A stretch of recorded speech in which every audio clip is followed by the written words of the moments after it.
Olá, querida família! Seja muito bem-vindo ao nosso estudo de GDC da semana. Que especial estarmos reunidos para junto compartilharmos o alimento para o nosso coração, para o nosso espírito e assim caminharmos na verdade, embasados na palavra de Deus, que é, acima de tudo, a nossa verdade. Isso é muito importante. Vivemos uma realidade, mas existe uma verdade acima da realidade em que estamos. E ela é a palavra de Deus. E nós vamos compartilhar aqui nos próximos minutos o estudo da semana, que é a nova vida em Cristo. Mas antes eu quero ler com você o nosso devocional Promessas de Deus, escrito pelo nosso pastor líder, Carlito Paes, e destacar aqui o verso bíblico e também uma reflexão que falou muito ao meu coração. Eu acredito que vai fazer sentido para você também. O texto de Josué 21:45 diz: De todas as boas promessas do Senhor à nação de Israel, nenhuma delas falhou. Todas se cumpriram. Esse é o nosso Deus fiel. Tudo que ele promete, ele faz. Tudo que ele se compromete, ele garante o cumprimento. E lá para o final do devocional, da explicação, o pastor coloca assim: Deus usa diferentes agentes em sua história, mas utiliza todos que desejam ser instrumentos em sua mão. Então, aceite isso. Horas você será o agente de Deus para cumprir a promessa na vida de alguém, mas outras horas alguém será agente de Deus para cumprir as promessas de Deus na sua vida. Então, em algum momento, as promessas de Deus se cumprirão e nenhuma delas falhará. Creia nisso e eu tenho certeza que você desfrutará e conseguirá observar de maneira mais clara o agir poderoso de Deus e das suas promessas. É uma bênção, não é verdade? Vamos então aqui para o nosso estudo dessa semana, do dia 11 ao 17 de maio. Nós temos a nossa rotina de estudos já programada. Nós estamos falando sobre as cartas de Paulo e hoje falaremos da carta de Colossenses, uma carta muito importante, principalmente para esse tema, a nova vida em Cristo, com diretrizes, com apoio e suporte para entendermos o que se espera de uma nova vida em Cristo.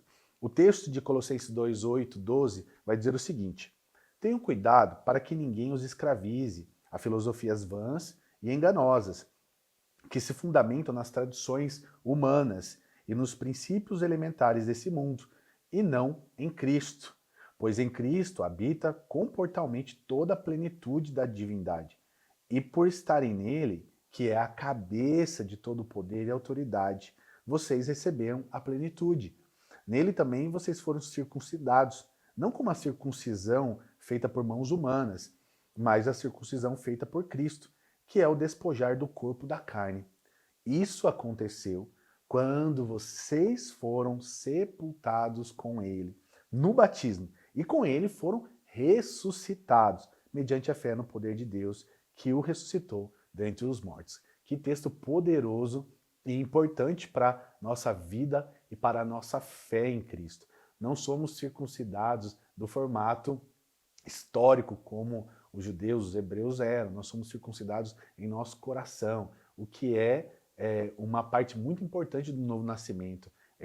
Todo o excesso que não nos serve, todo o excesso do nosso coração que não cabe agora na nova vida em Cristo, é retirada por esse selo do Espírito, pelo batismo que recebemos nele.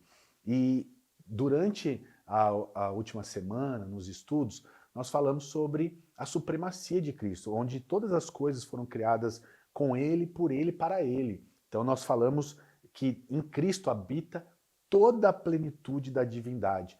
Tudo coopera porque Ele é o centro de todas as coisas. Então, o estudo da semana passada foi o foco em entendermos que Ele está acima de toda a realidade, com todo poder, toda autoridade, conhecedor de todas as coisas e que tem capacidade de intervir na história humana, como fez no passado, faz no presente e fará no futuro.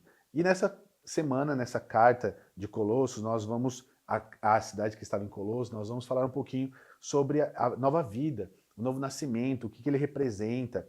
E o apóstolo ele vai desenvolver ao longo dessa carta o que Jesus nos entregou com a nova vida e o poder que tem nessa nova vida para que nós possamos claramente, de forma evidente, publicamente, demonstrar como éramos e como estamos. Porque a nova vida em Cristo não impacta simplesmente a vida espiritual e a eternidade, impacta também a realidade atual.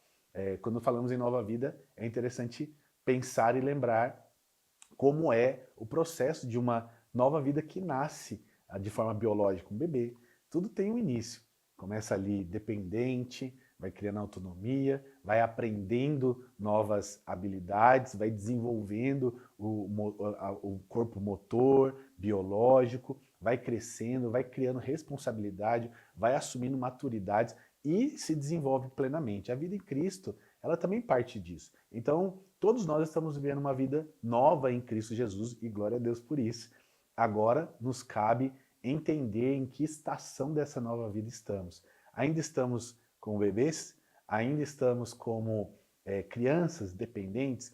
Ou já estamos naquela fase onde a maturidade chega, o conhecimento nos leva a melhores tomadas de decisões, onde o nosso corpo está pronto para receber alimento bruto, sólido, onde nós já conseguimos render e devolver ao mundo e às pessoas à nossa volta os investimentos que foram feitos. A nova vida em Cristo, ela contempla tudo isso.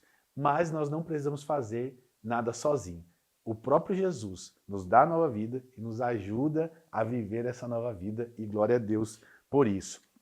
Então vamos aqui juntos entender como a nova vida em Cristo nos faz melhores, nos molda, nos muda, nos empodera e nos dá destino e envio para que a nossa vida seja relevante. O objetivo da nova vida em Cristo é uma vida relevante, não em si mesmada, mas agora com propósito e com missão. Então a primeira coisa para a nova vida em Cristo fazer sentido para nós é entendermos que fomos completamente perdoados. O texto de Colossenses 2,13 diz: quando vocês estavam mortos em pecado e na incircuncisão da sua carne, Deus os vivificou juntamente com Cristo. Olha o texto frisado. Ele nos perdoou todas as transgressões e cancelou a escrita de dívida, que consistia em ordenanças e que nos era contrária.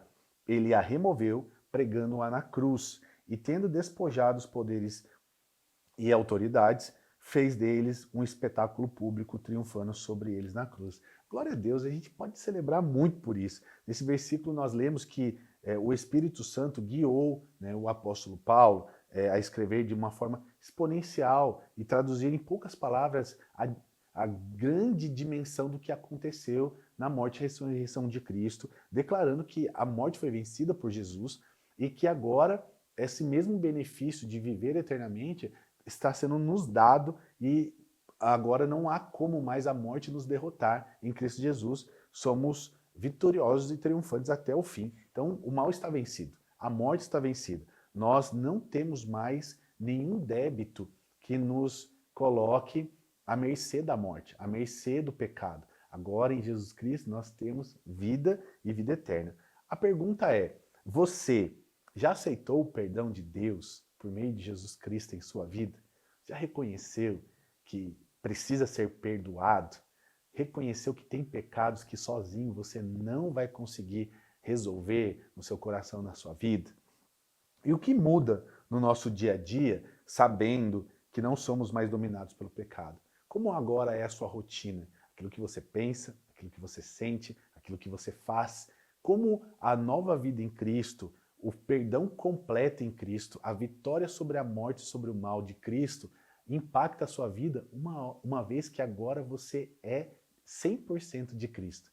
Então, saber que você pode ser perdoado e saber que você pode viver uma nova vida, e isso impacta tudo que você faz no seu trabalho, o jeito que você trata as pessoas da sua volta, como você trata os filhos, como você trata seus pais, o jeito que você trabalha ao lado das pessoas, seja elas os funcionários ou os patrões, isso tudo, a nova vida, ela traz um impacto muito significativo. Mas a partir da consciência de que você foi perdoado. Se você reconhece que precisa de Jesus, todas as outras ações que partem disso, elas partem da mesma prerrogativa. Se eu preciso de Jesus para ser salvo, Eu preciso de Jesus para viver salvo. Eu preciso de Jesus para amar. Eu preciso de Jesus para perdoar. Eu preciso de Jesus para me sentir perdoado também. A nova vida em Cristo também nos faz entender que não precisamos mais de rituais ou de regras. Então agora eu estou completamente perdoado, vivo uma nova vida a partir desse perdão, que reconheço que preciso, e isso impacta toda a minha vida, seja em qual esfera for, mental, emocional ou espiritual, mas eu também entendo que a nova vida em Cristo, eu não preciso mais de rituais e regras para obter isso. Tudo está consumado em Jesus. Olha só o que o texto de Colossenses 2, 16 e 17 diz. Portanto, não permitam que ninguém o julgue pelo que vocês comem ou bebem, ou com a relação alguma festividade religiosa ou a celebração das luas novas ou dos dias de sábado. Essas coisas são sombra do que haveria de vir, e a realidade, porém, encontra-se em Cristo. Então agora tudo é menor em relação ao que Jesus fez. Essa é a grande verdade. Eu comecei dizendo isso e eu quero reforçar isso para o seu coração, para o meu coração, para o nosso coração aqui. Existe uma verdade na que estamos vivendo. Você vive a sua realidade com sua família, com o seu trabalho, com sua vida acadêmica, na sua igreja.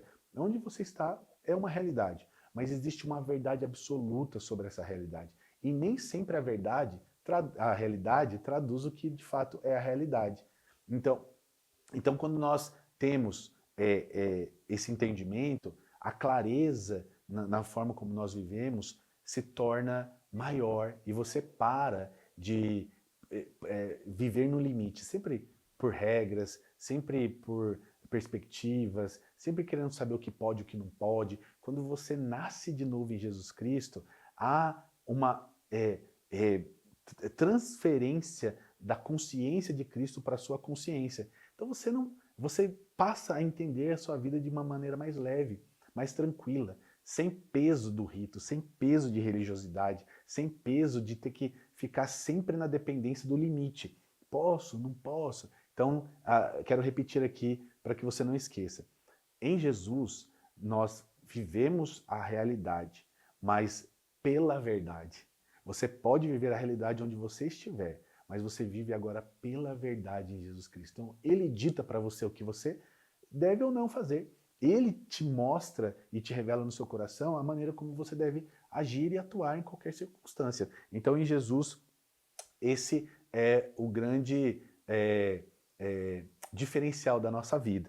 E esse é um dos principais motivos do porquê o Paulo escreve essa carta para os colossos ali na região de Colossenses. Porque a religiosidade era muito grande e presente na vida deles, era quase que institucional. Mas quando Jesus entra, ele quebra então esse formato e traz uma nova perspectiva. E agora o objetivo não é buscar um ritual, não é buscar um processo, não é. Eles são importantes os processos, mas o objetivo agora se torna o perdão divino, o amor divino, a experiência com o divino, o próprio padrão divino em todos os sentidos da nossa vida. Então, a pergunta certa não é se eu posso ou não posso. A pergunta certa é: o que Jesus está me pedindo? O que Jesus espera de mim?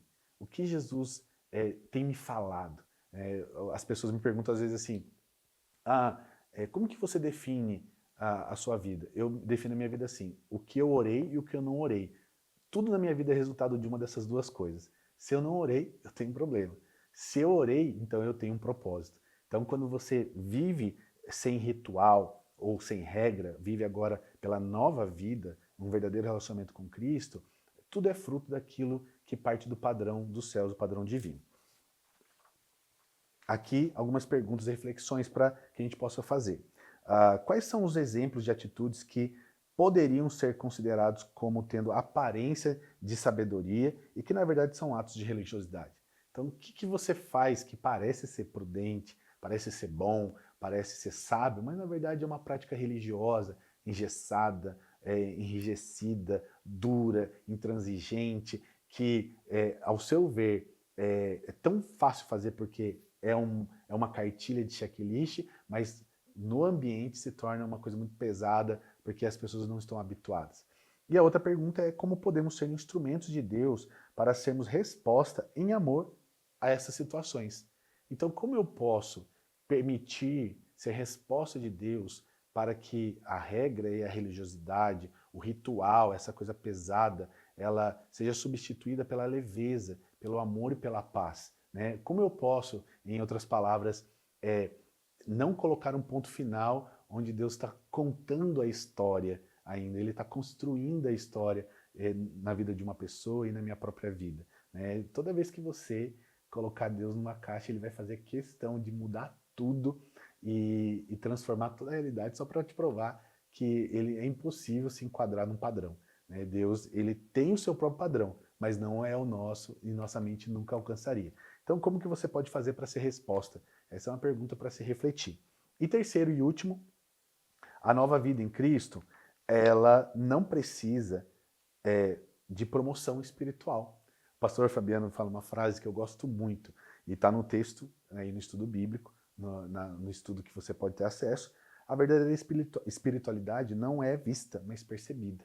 Então, na nova vida com Cristo, eu não tenho para que me esforçar para parecer espiritual.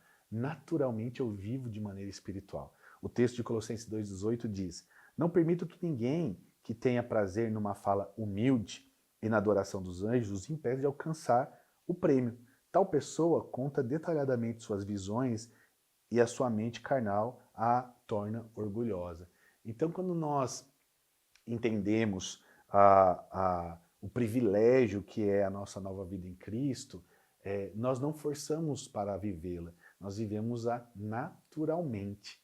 Então, há prazer em estar numa vigília de oração, há prazer na vida devocional, há prazer em estar na mesa, num estudo de EDC, há prazer na leitura bíblica, há naturalidade para esses eventos. Não é forçado, não é doloroso, não causa constrangimento nas pessoas, é tudo muito orgânico. Por isso é percebido. As pessoas notam quando algo é leve, algo é tranquilo, algo é fácil de se fazer, é gostoso. Há uma sinceridade, há uma honestidade, há uma forma genuína de se agir quando não estamos nos autopromovendo.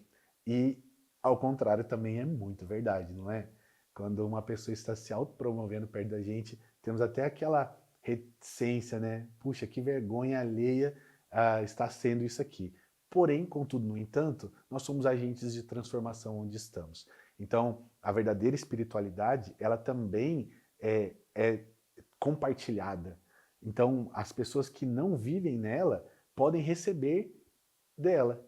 Olha só que coisa interessante. Se você tem uma verdadeira espiritualidade, naturalmente os seus círculos de amizade, seus círculos sociais, eles vão cadenciar, andar em direção a essa espiritualidade orgânica, verdadeira, sincera, essa espiritualidade que não precisa ser autopromovida. Então nós temos a missão em Jesus, com a nova vida, de também ter um papel de divisor de água em relação a esse ponto, que é ajudar as pessoas a caminharem numa vida espiritual de verdade, honesta, sincera. Nessa carta, Paulo luta contra essa ideia de dizer que a nossa vida não pode ser uma pauta numa falsa humildade. Temos que sim ter prazer de tudo que vivemos e fazemos em Cristo. A luta de Paulo é para dizer, mas não de maneira desonesta, não de maneira forçada, teatral. Né? Pode ser de verdade. E aí cada um dentro do seu perfil vai viver essa nova vida de acordo com o que foi chamado, com seus dons, seu perfil, sua capacidade, sua habilidade, seus traquejos, seus trejeitos e assim por diante. Até complementando, uma frase do pastor Fabiano que eu gosto muito também é que quando tem dois iguais, um é descartável. Então até por isso a espiritualidade ela não pode ser uma coisa de se autopromover, porque você vai estar copiando alguém. Né? Então se você copia, você se torna descartável. E você não foi feito para ser descartável. Você foi feito para ser amado, para ter esse perfil que você tem e viver o seu potencial máximo em Cristo, nessa nova vida. Perguntas para que a gente reflita nesse ponto.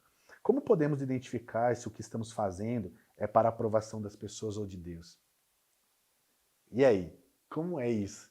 Você está buscando a aprovação das pessoas, ou você está realmente agradando o coração do seu pai, fazendo porque ele está falando com você, entendendo que isso é bom para você, para o reino, para a igreja, para a sua família, para as pessoas à sua volta? É uma grande pergunta e define muito sobre como nós vamos conseguir sustentar ou se não vamos conseguir sustentar o que estamos fazendo. Eu acho que uma evidência aqui, você pode refletir mais, mas uma evidência de que nós estamos fazendo para o homem é que a gente não consegue sustentar até o fim. Quando é para Deus, nós conseguimos. Quando é para Deus, nós vamos até as últimas consequências, porque Ele merece e nós sabemos que estamos entregando na mão certa. Outra pergunta, ainda há algo no seu coração que busque validação dos outros? Temos que buscar, assim, a nova vida. Eu acho interessante e queria compartilhar isso com você. O que nós mais vemos numa criança em desenvolvimento? Uma transparência, uma sinceridade e honestidade absurda. A criança não tem problema de falar a verdade. Nós também temos que ter esse grande problema.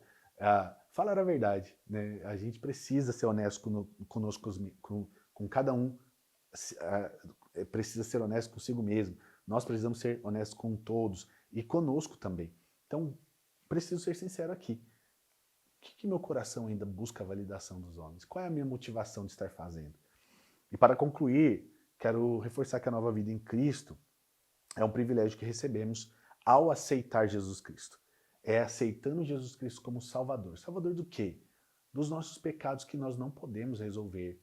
Dos pecados que nos escravizam e nos condenam. E nós não podemos fazer nada humanamente para resolver isso. Então Jesus Cristo, de forma sobrenatural, sobre-humana, é a resposta para esses pecados. Então quando nós recebemos Jesus Cristo em nosso coração, entendendo que a nossa limitação humana não permite que resolvamos os problemas que falam de eternidade, de pecado, do coração, do espírito morto, então Jesus entra, assume o lugar e ali ele resolve perdão para os pecados, vida eterna e nascimento do Espírito. Então é um privilégio e hoje você tem a oportunidade de fazer a sua oração de rendição, você tem a oportunidade de entregar a sua vida a Jesus dessa forma e viver uma nova vida, e viver uma nova estação, reaprender, desaprender o que foi errado, resetando por meio do Espírito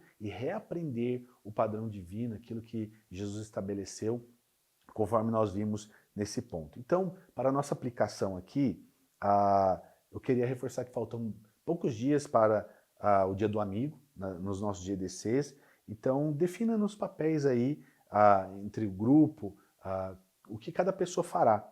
Então, teremos um time para a atmosfera, teremos a atmosfera é o quê? Quem vai preparar o local, criar aquele ambiente gostoso, bem acolhedor, receptível, para que as pessoas percebam que elas foram consideradas, né?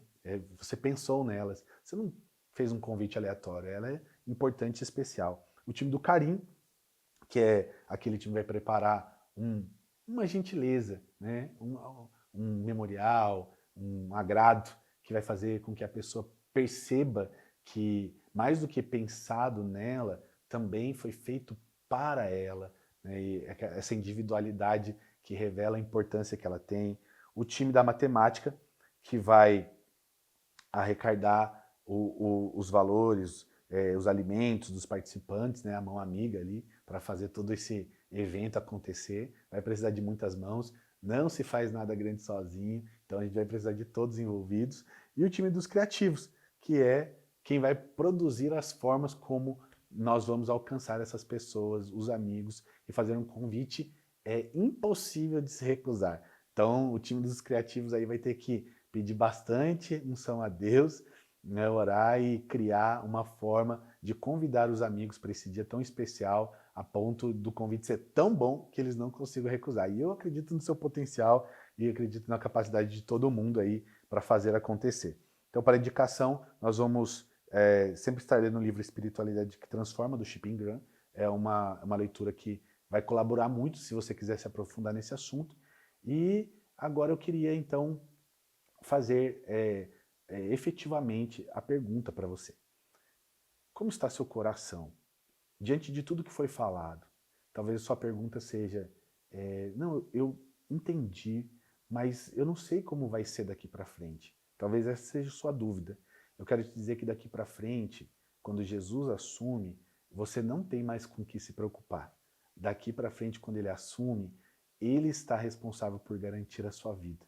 Jesus, ele quer cuidar de você, quer amar você, ele quer dar destino para você, ele quer intervir nos seus problemas e ele vai fazer isso de forma sobrenatural e milagrosa. Mas você precisa hoje dar um passo em direção a ele. Um passo de fé, um passo que não tem a ver com a consciência, um passo que tem a ver com o coração. É crer, é acreditar, é assumir. Eu preciso de Jesus. Sozinho eu não estou conseguindo. Sozinho está muito difícil. Sozinho parece que eu sou realmente uma criação, uma criatura que está errando sucessivamente. Então vamos para um novo nascimento, com novas oportunidades e agora com Cristo no comando, ele então dirigir a vida para decisões, escolhas e dias assertivos continuamente. Com Jesus Cristo na frente é possível e tudo vai dar certo. Então se você se encontra nesse ponto de decisão, ore assim comigo. Jesus, eu reconheço os meus pecados e as minhas falhas. Eu sei que sozinho eu não posso resolver. Por isso eu te peço, entra na minha vida, no meu coração, seja o meu Salvador e o meu Senhor. Escreve meu nome no livro da vida e eu creio que a minha nova vida será extraordinária.